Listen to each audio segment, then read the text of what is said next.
Hi there, everybody. Thank you very much for tuning into my show. We are live. We've got the tech working, which is absolutely amazing. I've been panicking over this all week because you may remember I started these shows recording them and then having to edit them and all the rest of it. And then basically I went to live and that didn't quite work, unfortunately. And then I went to record it again, and now we're back live. And I have some amazing guests on the show today. I have with me, let me introduce them to you. They're in the bottom corner there. You can see them. I have Keith Noble. Say hi, Keith.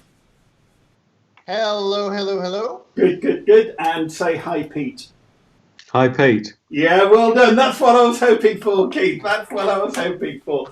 Okay, so these are two amazing guys on my show today. It's really a privilege to have you on my show. Thank you very much for taking the time out to come on to the show. So, Pete, first of all, we'll do a bit about you and then we'll talk to Keith and so on. So, tell us who you are. You've got a great big label and you proudly display. So, tell us who you are and what you do, Pete. Simply put, I enable businesses to increase sales inquiries and build brand recognition. My background is a creative in advertising, and now I've pivoted due to lockdown, and I will enable businesses to learn how to improve their marketing and their content in hour-long Zoom sessions. So that's me. Thank you, Alan. Brilliant. Hour-long Zoom sessions. So we're all Zooming. We're all Zoomed out as well at the moment. So do you help people to overcome that fatigue of Zoom and things like that? Is that a question to me? Yeah, that is a question. I'd probably increase it. I mean, the thing is, it's about the quality, not the quantity of time. So this is why it's an hour-long Zoom session, and the frequency tends to be once a week. Some clients, it's once a month. So it's not adding to the fatigue. And hopefully, even though we're not in a room together, it's still a fun process. Yeah, okay. So Keith, amazing Keith, we met a little while ago. I forget how long we've known each other. We've known each other a while now. We met through Brad Burton and his Now What Club, I think, stuff like that, and 4N and so on. So welcome. Tell me a bit about yourself, what you do, Keith. Cheers, Aaron. Yeah, I think we've known each other for about a couple of years or so now. Doesn't time fly? So yeah, I in a nutshell, I help people transform their deepest fears into their greatest strengths. It's all about helping people conquer fears and phobias. Okay. And I've been doing this since 2010. During that time, I've helped over 5,000 people literally around the planet. That's why I call myself the UK's #1 fear strategist. Brilliant. So Pete, do you find that people are frightened of going onto Zoom and things like that? Let's go in there with a bit of a fear there. Do you find that people are frightened of Zoom, frightened of presenting over the internet and stuff like that? I mean, the fact is, I was on a call the other day, and it's the fact of, if anybody's unsure about it, it's the fact I was talking to them, we encourage them. It's like the fact of the first time you go on a bike. Once you know how to do it, you think, why was I ever fearful? But it's overcoming that initial fear. And the fact is, never patronize people and go, I totally understand it. I was in your situation not that long ago. And actually, as I said to them, I said, I learn by mistakes. And guess what? I've made a lot of them using Zoom or video calling, whatever it is. But believe me, I make a lot more in person. Yeah, okay. So Keith, leading on from that, let's get into some meat of it and so on. About fears. Are fears nature or nurture is the way that I'd put it. What would you say? 100% nurture, I would say. Nobody is born with fear. When we're born, we're not scared of anything. As anyone who's ever had young children will attest, they are fearless. They will climb anything, they'll throw themselves off anything. The parents become nervous wrecks trying to keep them alive and stop them injuring themselves. But we're born with absolutely no fear. All the fear that we develop through life, we develop it, we learn it. Right, okay. Yeah. Because although we're doing the best with what we've got, it doesn't quite work. Right, okay. So how do you help people? How do you help people overcome it? Okay, let's fear. I don't know, something like fear of heights. Somebody's frightened of heights. Okay, they're frightened of heights. How do you go about addressing that situation? Great question. And fear of heights is a really common fear that a lot of people have. I used to have it myself at one point. It's all about going back to that very first event which taught them how to be scared. Because something happened, usually when we're pretty young, something happens and our unconscious decides that means, in this case, heights equals danger. Yes, heights can be dangerous, but there's a difference between having a healthy respect for heights and being absolutely petrified of the thought of being up high. And it's when our unconscious has done too good a job of seeing heights as being dangerous, that's when the phobia sets in. So it's all about going back to that first event and kind of changing the meaning and the emotion that's associated with it. So once you've got rid of the emotion, and you can then kind of change the meaning with the benefit of hindsight, you basically take away all the stimulus that causes the unconscious to go, oh, heights, yes, I know what we do with that, we panic. Instead, your unconscious goes, oh, heights, yeah, we can handle that. Okay, that's fine. And that's it in a nutshell. Okay, but presumably some of these fears and so on are formed when somebody is 2, 3, 4, 18 months, whatever. How do you go back to that? Because do we have memory going back that far? Is it as easy to take people back in some sort of beautiful hypnotic Paul McKenna, type trance, and people go to that state, or what is it? Good question. Yes, we have memory of all the stuff that's happened. We don't always remember it, but it's there. Now, the reason we may not remember it is because our unconscious exists to protect us, keep us alive, to look after us and protect us. And sometimes if an event was massively unpleasant, it was a really nasty event, it really terrified us, sometimes our unconscious won't let us remember that event when we normally try to remember it, because it's protecting us. It's going, no, that's too scary, you can't deal with that. But the unconscious always is able to access those memories. So what we do is sometimes you'll be going through the process, sometimes you'll be consciously aware of that. Sometimes you won't necessarily be fully consciously aware, but you trust your unconscious is going through that process, and it may kind of feed you little bits and pieces, sort of, okay, I'm not going to happen, but here, have this bit. There was a lighthouse. It's all you need to know. There was a lighthouse. Use that while I work on everything that's going on. So it's all about working with the unconscious. Sometimes you'll be consciously aware. The key thing, of course, is that you must want to make the change. And if you want to make the change, your unconscious will do whatever it takes to make that change. If you don't want to, nothing's going to work. Okay, that's a very interesting point, actually, because when I was trying to give up smoking, I used to smoke up to around 30, 40 a day at one stage. And I wanted to give up smoking. And I remember, you may know, but I'm not imposing religion or faith on anybody, but I'm a Christian. And I said to this vicar guy, I'm trying to give up smoking, really struggling. He said, have you prayed for the desire to give up smoking? And I said, no. He said, that's your first step, which is what you're saying as well. Maybe not with prayer and so on, that's up to individual choice. But I had to want to. But the truth was, I enjoyed smoking. And I didn't want to give it up.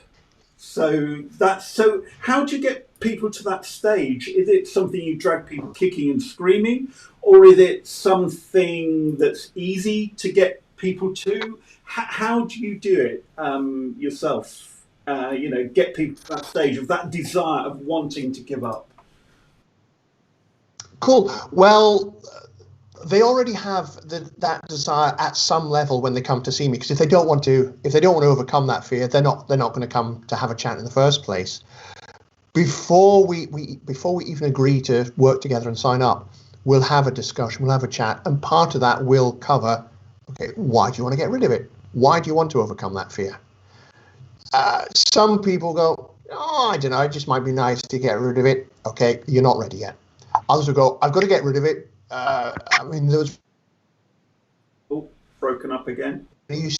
Part of his work was installing aerials, which you can imagine that was a massive problem for him, to the extent he had to actually give that work to other people. So his thing was, I've got to get over this so I can actually do those bits of work and not lose out the money.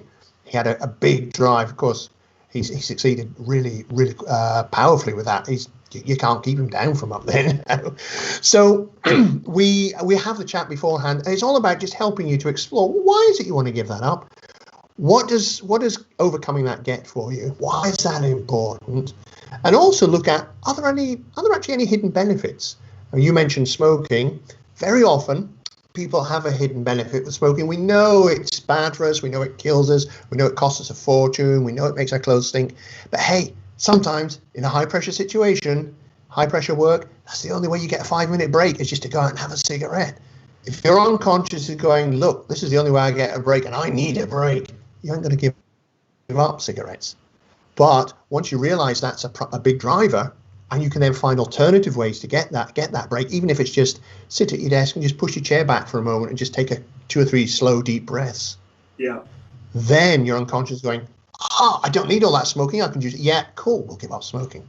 Okay, so the techniques and so on. I don't know whether you saw in the last week, I think it was, Darren Brown reviewing his career and so on, did this show of different bits and so on. I went up eventually, but it was about an hour and a half long. And there was one where he was at a dog track, and this guy, he went up to this guy with a betting slip, and he went to the booth where they pay out, the hutch, whatever, the payout thing. And basically he went there and he said, and he's behind this guy, and the guy gave him a slip with number 1, which hadn't won anything, but number 4 had won. And he says, right, I've come for my payout. And the woman looks at it a bit hesitantly, and Darren Brown's behind. And eventually he's saying to her, come on, you've got to pay out now. And he slammed his hand on the side of the wooden thing. And she goes, oh, right. And he said then, when she paid over the money, now then, you have a thing which it says if you pay out wrongly, then you can't get it back and so on. And she said, no, that's right. And he said, so have a look at the slips. And she looked again, number 1, which one won? She was going, I don't know, I'm not sure. And he said, have a look. And she looked and it was number 4. He said, why did you pay out? And she was interviewed after. She said, I was under so much pressure that he persuaded me to pay out. Now, I find that fascinating. Can you really make people do what they don't want to do? Because I've been told, I've been through CBT counselling and so on, things like that. I've been told with all the people in the area that you work and CBT, that you can't make anybody do anything unless their subconscious wants to allow them to do so. Is that correct?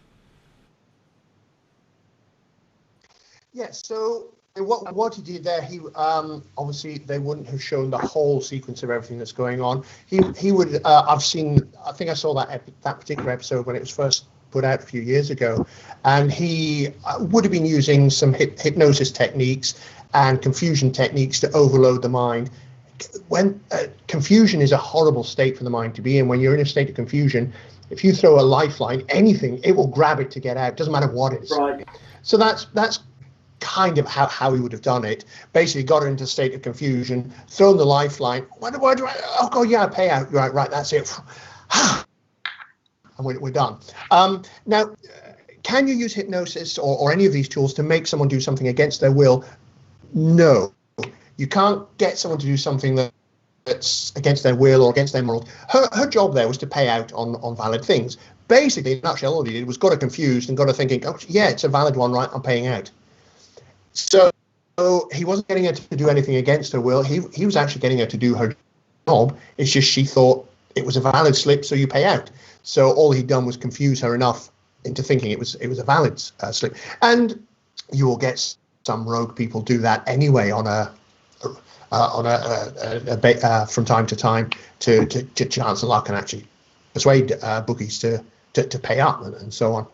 But it's what he couldn't have done was say, right, the winner was number 4. I've got a slip that says 1, but you can pay out. Go on, pay me out anyway. Right. Even with hypnosis, if he'd said, right, it's a losing slip, but you'll pay out the losing slip, she wouldn't have done it.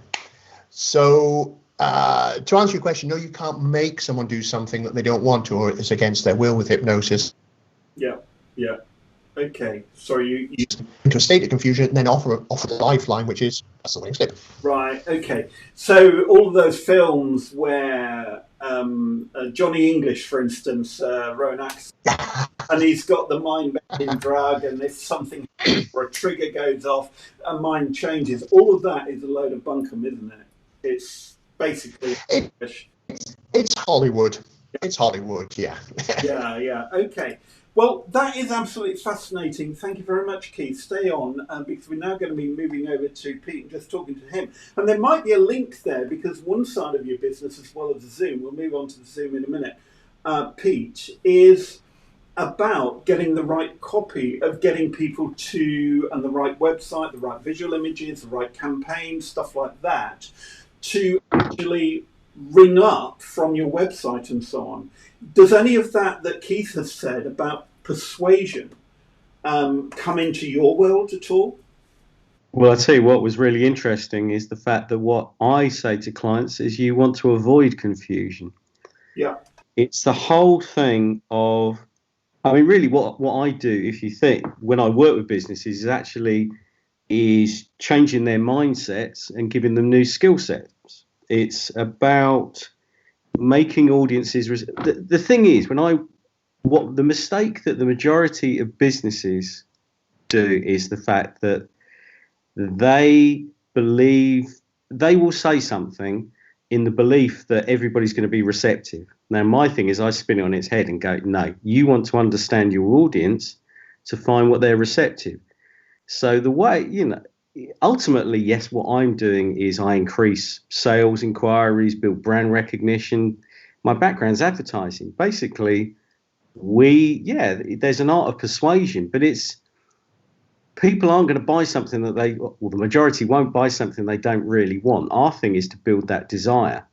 And I talk, like a lot of people, about selling points. Now, I deliberately avoid saying unique selling points, because actually being unique probably isn't the reason that people want to follow you. You might be unique, but you might be rubbish. It's the fact selling points are really key, but you want the selling points are the things that really I spin on its head again, because I always start with audience. So I say to people, look, every journey to success, like an A to Z, starts with the letter A, audience. And we build on that by understanding what your audience are going to be receptive to, is what your content, your marketing, your branding, whatever you want to call it, everything starts with the A. Forget about what you want to say. What do they want to hear? So it's about mindsets. In advertising, we don't brainwash people. The fact is, I talk about buying points. So you've got selling points. And an example I use is the fact that, okay, you see a poster or an advert somewhere or social media for a new Mercedes car. Does that prompt you this afternoon to sell your car and go to a Mercedes dealership? No. But the fact is, by over time being informative, by building trust, people will eventually, I use the term browsers, but these days that's been hijacked by the web. But it's the fact that we naturally browse. We will make our decisions. We don't like to be, we don't like to be bamboozled. We don't like to be overwhelmed. Again, jargon, I keep that out of the way. It's the fact people want to browse. They want to build trust with your brand. And then eventually they get to the buying point. So my job is the fact, I'm not going to bamboozle someone, keep it simple. It's the fact, be informative in the same way. And everything you do, whether it's your marketing, your brand, your web content, I say, think of it like a conversation starter. The fact is, what I've done, unfortunately, I'm talking at you, but the ideal is the fact that a conversation starter is, would you like to get £8,000 back from the government in the next 3 months? That's a great conversation starter. How'd you do that? Well, my background is, and this is a true story, my background, not mine, but the client background was an R&D tax accountant. Now, the fact is, unfortunately, if he started any conversation with, I'm an R&D tax accountant, people switched off. Yeah. So the whole thing for me is I just say to people, just whatever you do, think of it as a conversation starter. There's no difference between, as we know, what we call an elevator pitch, which is just word of mouth. Yeah. That's the same as your content on your website. Tell me something which will entice me into a conversation. So for me, when I work with businesses, it's about mindset. It's not about forcing people to do things that they don't want to. And again, simplifying it. So lots of the stuff there that Keith talked about, I want to do something because I do want to do something. And again, for me, I talk about head and heart. The heart's always desiring stuff, and the head's going, oh, it's going to be too expensive. Well, if you can get the two in line where they go, it's very expensive. Yes, but it'll pay for itself in 6 months. You've got to be in the line. So there's loads of things. Keith talked about benefits, the benefit of giving something up. Well, I suppose for me, it's the fact of I talk about the benefits of getting something. Yeah, but that's giving up not having it, or that's giving up the benefit of not having the benefit, isn't it? If you see what I mean, it could be that. Okay, so that's fascinating. So with regards to Zoom, Pete, how are you translating some of that learning, some of that background you have with Vanity Fair, with Guardian, Times, Top Gear magazine, I know, and all the stuff like that, and all that you've been talking about? How are you translating that to educating and coaching clients regarding Zoom or Skype or whatever it is, online in this new normal, as people say, and I hate that phrase. But anyway, well, you help people. Do you know what? I've worked for years with people not in the same room, not in the same building, not in the same country.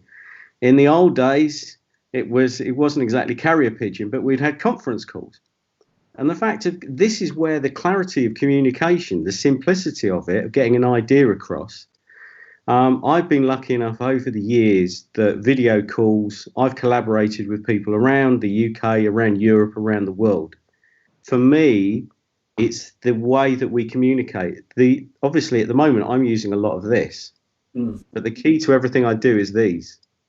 So the fact, for me, there's a positive with video calls, is the fact that I sat listening to you guys with rapt attention, because we were on Zoom. If we were in a room, I could have been distracted, or there's other things going on. So for me, it's looking at the benefits for being on Zoom. I'm lucky that I work with like the University of West London, and I've done mentoring with them. Well, the mentoring that I've done, because of location, I've always done via Zoom, Skype, whatever. I've never seen it as a barrier. I've always seen it as an enabler. And if people are uncomfortable, as I said earlier, it's the fact of, well, let's overcome what you're uncomfortable about. The fact that, and I just joke about the fact, do you know what? It's much better to just see me on a screen than meet me in person. So make light of it. But the key to it is the information. I mean, do people have a preference of watching live theatre over watching a film? Actually, it's the screen for me is not a barrier. In fact, one of the great things that actually happened was I do seminars, I do talks and workshops where, 20, 30, I've had up to 80 people in a room. I did a webinar and I had 1,900. Yeah. It's about the content, and people have got a thirst for knowledge, and it's the fact of, it's back to keeping it simple. So for me, this is just another enabler. The fact is, I couldn't go around, television, the fact we can reach millions of people, you can't knock on each person's door. So for me, there's no difference. It's down to making the people that you're talking to feel engaged. So for me, it's just, I love the fact, like the 1,900 students I had were from around the world, which I think is amazing. Yeah, I would agree with you, and the opportunity to reach out is absolutely amazing. I'd agree with that. However, from a selfish point of view, I work in the events industry, and Mobile World Congress Barcelona. I missed out on 3 commissions and so on, and the whole logistics. And Sadiq Khan is saying, London, please come back to the city, please work again, and so on. But what I'm seeing, and I don't know about you guys, and what I'm looking at is basically people now working from home. Twitter have said you don't have to come back. Facebook, Google in King's Cross have basically said we don't think our new HQ in the UK will ever be occupied again. Lots of people are saying that. And I think as a society we need to adapt because they are really worried about the impact on city centres for the smaller businesses, the coffee shops and so on and things like that who rely on office workers. But let's embrace the change that that might bring to the benefit of the environment, that people aren't going to suffer from respiratory diseases and so on. There's not going to be as much pollution and so on. And then let's see how we can rethink businesses. You can't have a coffee virtually, serving a coffee and paying it to 1,900 people. But there's got to be ways that we look at within this situation. And it could go on for a year, it could go on for 4 years, where we change things. Briefly, Keith, first, how do you see the fears that are around people at the moment and so on? And do you see ways that we can change our mindsets regarding that? A good question, because yes, there's certainly a lot of fear for many people at the moment. Lots of fears over the risk of catching corona. There are some people have fears over the steps that have been taken to prevent us catching it. And there's that whole, well, what happens if the majority of people do continue to work from home? And yes, there are downsides to everything, and there are also upsides, because you say, as you point out, if lots of offices don't go back, that's going to be lots of coffee shops that don't have business. But those people are still going to be drinking coffee.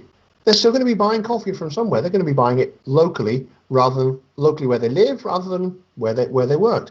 So some areas will see a drop in sales. Other areas will see a corresponding increase in sales.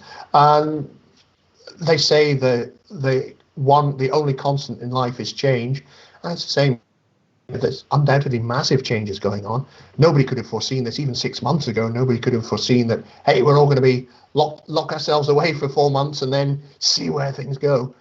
But it is a time of massive change. Change for so many people brings fear because it's an unknown situation. We're usually most comfortable when we're in a situation where we know what's happening because we know how to respond. So the key to overcoming any fears in any situation of change is just to first accept, well, it's happening. Whatever I do, it's going to happen. I can't stop it happening. What can I do to make the most of this? I mean, yes, I can see lots of downsides, but for every downside, there is an upside. And just take that. Perhaps have a coffee at your local friendly coffee shop and have a think, what are the upsides? What can I do? Don't focus on what I can't do, but focus on what I can do. What does this make possible? What does this enable for me? Yeah. Because yes, there are lots of people who are now in worse off situations, but there are a lot of people who have been able to seize the opportunities like the online and take part in working globally, which they would never have been able to do before. So it's be aware that you're afraid, acknowledge that you're afraid, and also acknowledge that it doesn't mean everything is going to be bad. What positive things can come out from this? And start looking at those. And the more you start looking at those, the easier it will start to become. I think that is one of the key things as well, is facing your fears and actually taking that step to face them first of all, but actually concentrate upon controlling the controllable. And that's one thing I've learned from speaking to you, Keith, and others as well. Pete, this Zoom culture we're in and so on, do you think it's, well, we can't predict medically and scientifically what's going to happen, but do you think it helps people to be able to have this wider reach and so on in business? Do you know what? I think it's, we come back to the mindset, is how you think. The fact is that lockdown obviously has affected a lot of people negatively. But again, for me, it's the thing of, always looking for the positives. I think the future will be a mix. People will go, actually, you know what? I would love to work from home 3 days a week, but 2 days a week. I can't go into too much detail, but one of the main employers that I used to work for, they actually implemented working from home a day a week and also job share. And when they ran the statistics and everything that they do, whatever you call them, they found out that on the day that the person worked at home, it was like the equivalent of getting 1 1/3 days worth of work. It was a fantastic positive. So I think I miss human interaction, and hence why if I get on a Zoom, it's blah, blah, blah, blah, blah, blah. So I miss it. But there's a couple of interesting points that I've found out recently is the fact that architecture and town planning, cityscapes, the biggest changes that have happened to those in the last 200 or 300 years, putting industrial revolution aside, has been down to previous epidemics.